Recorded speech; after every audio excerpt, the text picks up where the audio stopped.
തെരഞ്ഞെടുപ്പ് തോൽവിയിലെ ചർച്ച ജില്ലാ കമ്മിറ്റികളിൽ നിന്ന് കീഴ്ഘടകങ്ങളിലേക്ക് കടക്കുന്നു.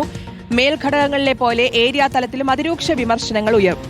പാർട്ടി സെക്രട്ടറിയെ ഇടയ്ക്ക് മാറ്റുന്ന രീതി സിപിഎമ്മിനുള്ളിൽ ഇല്ലാത്തതും പിണറായി വിജയനെ പ്രതിപക്ഷ നേതാവായി തെരഞ്ഞെടുത്തതും കാരണം വിമർശനങ്ങൾ കൊണ്ട് ഒരു കാര്യവുമില്ല എന്നാണ് ഒരു വിഭാഗം നേതാക്കളുടെ നിലപാട്. ടി വി പ്രസാദ് ഉണ്ട് വിവരങ്ങൾ നൽകാൻ. പ്രസാദ്, അപ്പോൾ സഖാക്കൾക്ക് തുറന്ന് സംസാരിക്കാം, തുറന്ന വിമർശനങ്ങൾ ഉന്നയിക്കാമെന്ന് പറഞ്ഞത് മാത്രമേ ഓർമ്മയുള്ളൂ. മുഖ്യമന്ത്രി പിണറായി വിജയനും പാർട്ടി സെക്രട്ടറി എം വി ഗോവിന്ദനും എല്ലാ ജില്ലാ കമ്മിറ്റികളിലും കടുത്ത വിമർശനമാണ് നേരിടേണ്ടി വന്നത്. ഒടുവിൽ തെറ്റ് സമ്മതിച്ചുകൊണ്ട് തിരുവനന്തപുരം ജില്ലാ കമ്മിറ്റിയിലൊക്കെ എം വി ഗോവിന്ദനെ നേരിട്ട് സംസാരിക്കേണ്ടി വന്നു. അപ്പോൾ ഇനിയിപ്പോൾ ഏരിയ തലത്തിലേക്ക് കടക്കുമ്പോൾ കൂടുതൽ ജനങ്ങളുമായി അടുത്ത് നിൽക്കുന്നതാണ് ഈ ഏരിയ ലോക്കൽ ബ്രാഞ്ച് തലങ്ങളിലെ സഖാക്കളൊക്കെ. അപ്പോൾ അവർക്ക് കുറച്ചധികം കടുപ്പിച്ച നിലപാടുണ്ടാവും, വിമർശനങ്ങളുണ്ടാവും. ഇതൊക്കെ തുറന്നു പറയുമോ? പറഞ്ഞാൽ തന്നെ ഒരു തിരുത്തലുണ്ടാവും.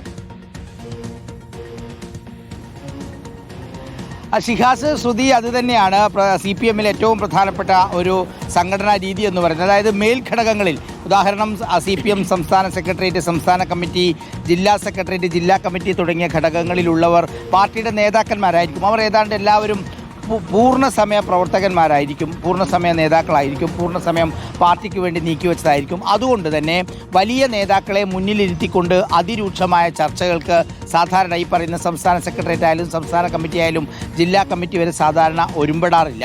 പക്ഷേ ഇത്തവണത്തെ കാഴ്ച വ്യത്യസ്തമാണ് എന്നുള്ളതാണ്. അതായത് കനത്ത തോൽവി, അതിശക്തമായ സഹിക്കാൻ പറ്റാത്ത തോൽവി എന്നൊക്കെ പറയുകയാണ് പല സഖാക്കളും. അതുകൊണ്ട് തന്നെയാണ് ഇത്ര രൂക്ഷമായ വിമർശനം ഉണ്ടായത്. ഈ വിമർശനങ്ങൾ പൊതുവായി വരുന്നത് CPIM സംസ്ഥാന സെക്രട്ടറി എം വി ഗോവിന്ദനെതിരെയും മുൻ മുഖ്യമന്ത്രി പിണറായി വിജയനെതിരെയുമാണ്. നേരത്തെ ഷിഹാസ് പറഞ്ഞതുപോലെ ജില്ലാ കമ്മിറ്റി വരെയുള്ള യോഗങ്ങളാണ് അവസാനിച്ചത്. ഇനി അങ്ങോട്ടേക്കുള്ളത് ഏരിയ കമ്മിറ്റി യോഗങ്ങളാണ്.